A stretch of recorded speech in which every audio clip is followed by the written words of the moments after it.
বাংলাদেশে চিহ্নিত রাজাকার সংগঠন জামাত শিবির বারে বারে এদেশে নিষিদ্ধ হয়েছে। আবার 24-এর গণঅভ্যুত্থানের পর আবার সেই জামাত শিবির নিবন্ধন ফিরে পেয়েছে। প্রশ্ন রইল ইউনূস সরকারের কাছে, এনসিপিও নতুন সংগঠন, তারাও নিবন্ধন পেয়েছে, রাজাকাররাও নিবন্ধন পেয়েছে, যারা কিনা সরাসরি 71-এর সময় বাংলাদেশ জন্ম হোক সেটা চায়নি, তারা তাদেরকে নিবন্ধন দিয়ে দিয়েছেন। তাদের তো এখন যে মাফিয়াগিরি চলছে সেটাও আপনারা দেখছেন। প্রশ্ন আমার এই জায়গার মধ্যে, তার আমজনতার যে তারেক ভাই আছে, তিনি প্রেস ক্লাবের সামনে আজকে নির্বাচন কমিশনের মূল ফটকে বসে আছে, ইনাকে নিয়ে আসলে এই ধরনের রাজনীতি কেন চলতেছে?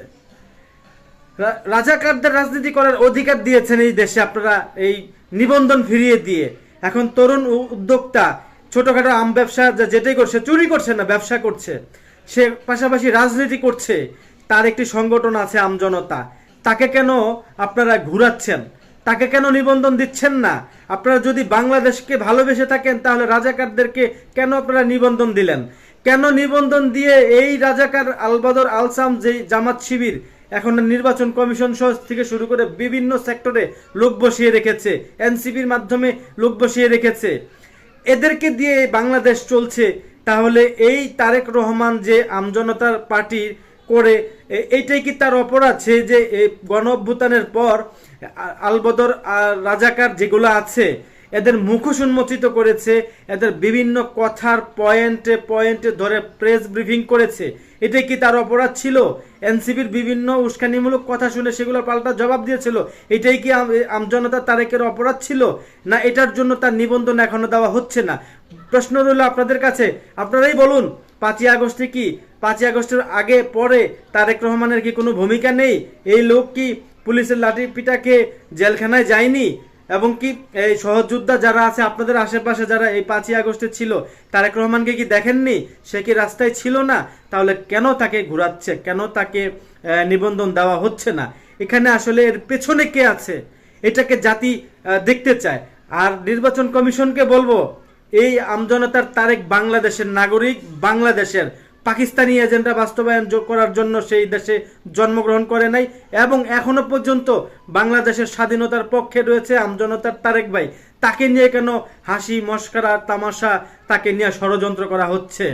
ডক্টর ইউনূস সাহেবকে বলতে চাই, আপনি তত্ত্বাবধায়ক সরকার আছেন, নির্বাচিত সরকার আসলে আর আপনি থাকবেন না বাংলাদেশে, আপনি চলে যাবেন বাইরে। কিন্তু ভালো কাজ করে গেলে আপনাকে মানুষ ভালো বলবে, খারাপ কাজ করে গেলে আপনাকে খারাপ বলবে।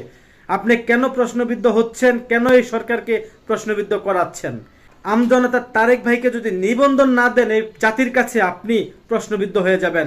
কারণ এনসিপিকে আপনি নিবন্ধন দিয়েছেন, রাজাকার যারা চিহ্নিত তাদেরকে আপনি নিবন্ধন ফিরিয়ে দিয়েছেন। তাহলে এই তো রাজাকার না, এ তো দেশপ্রেমী, তাহলে তাকে কেন আপনি নিবন্ধন দিবেন না?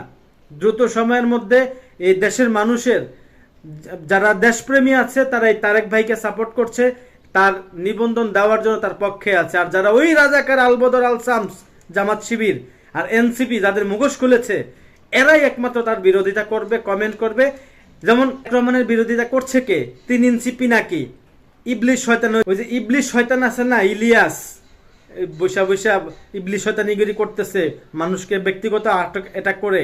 ওর যে কথিত একটা টেলিভিশন আছে না বাংলা এডিশন, আমি বলবো যে AI বাংলা এডিশন, কারণ AI এটা আগে যোগ করতে হবে তাকে, কারণ AI ছাড়া তো সে কিছুই বোঝে না। ইলিয়াসে এনসিপি জামাত শিবির, এরপরে হচ্ছে আপনার ইলিয়াস পিনাকি, এই সিন্ডিকেটটাই চাচ্ছে যাতে এই আমজনতার তারেক যাতে নিবন্ধন না পায়। আমার মনে হয়, কারণ বিশ্লেষণ এতদিনে আমরা করে ফেলেছি, কারণ তাদের মুখোশ খুলে দিয়েছিল তারেক ভাই। আমরা চাই দ্রুত সময়ের মধ্যে তারেক ভাইকে নিবন্ধন দেওয়া হোক, সেও নির্বাচন করুক। হাঁটুর বয়সী ছেলেরা এনসিপি যেগুলা, এদের চাইতে বয়সে অনেক অনেক অনেক সিনিয়র এই তারেক রহমান। এনসিপি যদি সংসদে যাওয়ার যোগ্যতা অর্জন করে তাহলে ডাবল অর্জন করেছে তারেক রহমান।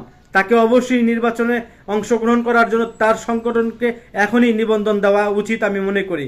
তাই সরকারকে বলবো, আপনি দ্রুত সময়ের মধ্যে এই নাটক ফাটক না করে, আপনি এনসিপি জামাত শিবিরের কথা না শুনে আপনি আপনার গতিতে এগিয়ে যান। আপনি কি, আপনি সেটা চেনার চেষ্টা করেন আয়নার সামনে গিয়ে।